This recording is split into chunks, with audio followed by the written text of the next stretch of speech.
We design it, it gets installed, but what happens to it? As soon as you put that equipment in, it may be very green, but it goes to gray very, very quickly. Even if it has reasonably good, proper maintenance, it still deteriorates as it's working.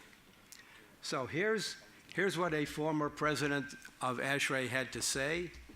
Most buildings will lose up to 30% of their efficiency in the first 3 years of operation. 30% in 3 years?